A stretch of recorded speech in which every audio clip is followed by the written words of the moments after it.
আসসালামু আলাইকুম এভরিওয়ান, আমি শাহাদত হোসেন। আজকে আমি আপনাদের সামনে রাজশাহী বিশ্ববিদ্যালয়ের এডমিট কার্ড ডাউনলোডের বিলম্বর কারণ নিয়ে কথা বলবো। আমরা বিলম্বের কারণের জন্য ক্রোম ব্রাউজারে গিয়ে রাজশাহী এডমিশন লিখে সার্চ করব।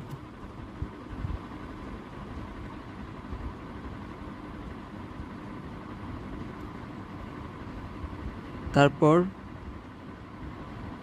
রাজশাহী এডমিশন টেস্ট এর ওয়েবসাইটে ক্লিক করব। ক্লিক করার পর আমাদের দেখাচ্ছে যে আকস্মিকভাবে আঞ্চলিক পরীক্ষা কেন্দ্রে পরীক্ষার্থীর ধারণ ক্ষমতার পরিবর্তন হওয়ার ফলে আবারও নতুন করে সিট প্ল্যান করার প্রয়োজনীয়তা দেখা দিয়েছে। এমতো অবস্থায় ডাউনলোড কার্যক্রম শুরু হতে বিলম্ব হচ্ছে। সো গাইস, আপনারা দেখতে পেলেন যে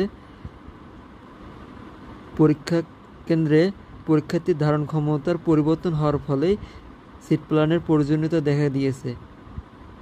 এই কারণে রাজশাহী বিশ্ববিদ্যালয়ের এডমিশন অফিস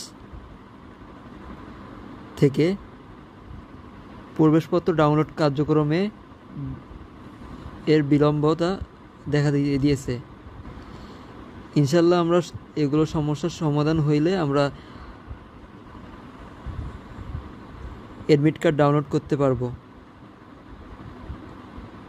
আল্লাহ হাফেজ।